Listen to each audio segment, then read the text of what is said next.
Big boss 13ನೇ ವಾರದ family ರೌಂಡ್‌ನಲ್ಲಿ ಸದ್ಯಕ್ಕೆ ರಾಶಿಕಾ, ಸೂರಜ್ ಹಾಗೂ ಧನುಷ್ ಈ 3 ಸ್ಪರ್ಧಿಗಳ ಫ್ಯಾಮಿಲಿಯಿಂದ ಅವರ ಕುಟುಂಬದವರು ಈಗ ಬಿಗ್ ಬಾಸ್ ಮನೆಯೊಳಗೆ ಬಂದಿದ್ದು, ರಾಶಿಕಾ ಅವರ ಫ್ಯಾಮಿಲಿಯಿಂದ ಅವರ ತಮ್ಮ ಹಾಗೂ ತಾಯಿ ಬಿಗ್ ಬಾಸ್ ಮನೆಯೊಳಗೆ ಬಂದಿರುತ್ತಾರೆ. ಹಾಗೆಯೇ ಸೂರಜ್ ಅವರ ಫ್ಯಾಮಿಲಿಯಿಂದ ಅವರ ತಾಯಿ ಬಿಗ್ ಬಾಸ್ ಮನೆಯೊಳಗೆ ಬಂದಿದ್ದು, ಈಗ ಬಿಡುಗಡೆಯಾದ ಪ್ರೊಮೋದಲ್ಲಿ ಧನುಷ್ ಅವರ ತಾಯಿ ಹಾಗೂ ಅವರ ಪತ್ನಿ ಈಗ ಬಿಗ್ ಬಾಸ್ ಮನೆಯೊಳಗೆ ಕಾಣಿಸಿಕೊಂಡಿದ್ದಾರೆ. ಆದರೆ ಬಿಗ್ ಬಾಸ್ ಈಗ ಧನುಷ್ ಅವರಿಗೆ ತಮ್ಮ ತಾಯಿ ಹಾಗೂ ಪತ್ನಿ ಇವರಿಬ್ಬರಲ್ಲಿ ಒಬ್ಬರನ್ನ ಆಯ್ಕೆ ಮಾಡುವಂತೆ ಹೇಳಿದ್ದಾರೆ. ಹೌದು, ಒಬ್ಬರು ಈ ಭೂಮಿಗೆ ತಂದವರು ಹಾಗೂ ಇನ್ನೊಬ್ಬರು ಅವರ ಜೀವಕ್ಕೆ ಅರ್ಥ ನೀಡಿದವರು. ಇವರಿಬ್ಬರಲ್ಲಿ ಒಬ್ಬರನ್ನ ಧನುಷ್ ಅವರು ಆಯ್ಕೆ ಮಾಡಬೇಕಾಗಿದ್ದು, ಆಯ್ಕೆ ಮಾಡುವ ಒಬ್ಬರನ್ನ ಧನುಷ್ ಅವರು ಭೇಟಿ ಮಾಡುವ ಅವಕಾಶ ಇರುತ್ತೆ ಎಂದು ಬಿಗ್ ಬಾಸ್ ಹೇಳುತ್ತಾರೆ.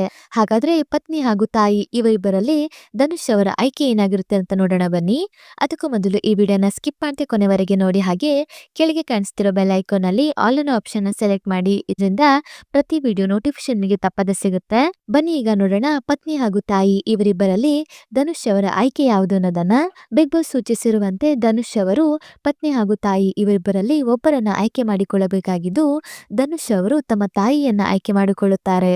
ಆದ್ರೆ ಧನುಷ್ ಅವರ ಪತ್ನಿ ಸಂಜನಾ ಅವರು ಸಹ ನಂತರ ಬಿಗ್ ಬಾಸ್ ಮನೆಯೊಳಗೆ ಬರಲಿದ್ದಾರೆ. ಹೌದು, ಇವತ್ತಿನ ಎಪಿಸೋಡ್ ನಲ್ಲಿ ರಾಶಿಕಾ, ಸೂರಜ್ ಹಾಗೂ ಧನುಷ್ ಈ 3 ಸ್ಪರ್ಧಿಗಳ ಕುಟುಂಬದವರು ಬಿಗ್ ಬಾಸ್ ಮನೆಯೊಳಗೆ ಬರಲಿದ್ದಾರೆ. ಆದ್ದರಿಂದ ರಾಶಿಕಾ, ಸೂರಜ್ ಹಾಗೂ ಧನುಷ್ ಈ 3 ಸ್ಪರ್ಧಿಗಳ ಫ್ಯಾಮಿಲಿಯವರು ಇವತ್ತಿನ ಸಂಚಿಕೆಯಲ್ಲಿ ಬಿಗ್ ಬಾಸ್ ಮನೆಯೊಳಗೆ ಬಂದಿದ್ದು, ಈ ಬಗ್ಗೆ ನಿಮ್ಮ ಅನಿಸಿಕೆ ಏನು? ಹಾಗೆ ಇವರ ಬಿಗ್ ಬಾಸ್ ಮನೆಯಿಂದ ಹೊರಹೋಗಲು ಕ್ಯಾಪ್ಟನ್ ಆಗಿರುವ ಕಾವ್ಯ ಅವರನ್ನು ಹೊರತುಪಡಿಸಿ ಇನ್ನುಳಿದ ಮಾಳು, ಧನುಷ್, ಸೂರಜ್, ಗಿಲ್ಲಿ, ರಾಶಿಕಾ, ಧ್ರುವಂತ್, ರಘು, ಸ್ಪಂದನ, ಅಶ್ವಿನಿ ಗೌಡ ಹಾಗೂ ರಕ್ಷಿತಾ ಈ 10 ಸ್ಪರ್ಧಿಗಳು ಸಹ ನಾಮಿನೇಟ್ ಆಗಿದ್ದು, ಇವರಲ್ಲಿ ಯಾರು ಈ ವಾರ ಬಿಗ್ ಬಾಸ್ ಮನೆಯಿಂದ ಹೊರಹೋಗಬೇಕು ಎನ್ನುವ ನಿಮ್ಮ ಅನಿಸಿಕೆಯನ್ನ ಕಮೆಂಟ್ ಮೂಲಕ ತಿಳಿಸಿ. ಹಾಗೆಯೇ ಈ ವಿಡಿಯೋ ನಿಮಗೆ ಇಷ್ಟ ಆಯ್ತು ಅಂದ್ರೆ ಈ ವಿಡಿಯೋಗೊಂದು ಲೈಕ್ ಮಾಡಿ ಮತ್ತು ಶೇರ್ ಮಾಡಿ. ಮತ್ತು ನೀವು ನಮ್ಮ ಯೂಟ್ಯೂಬ್ ಚಾನಲ್ ಅನ್ನು ಇದುವರೆಗೂ ಸಬ್ಸ್ಕ್ರೈಬ್ ಮಾಡಿಲ್ಲ ಅಂದರೆ ಈಗಲೇ ಸಬ್ಸ್ಕ್ರೈಬ್ ಮಾಡಿ. ವಿಡಿಯೋ ನೋಡಿದ್ದಕ್ಕೆ ಧನ್ಯವಾದಗಳು.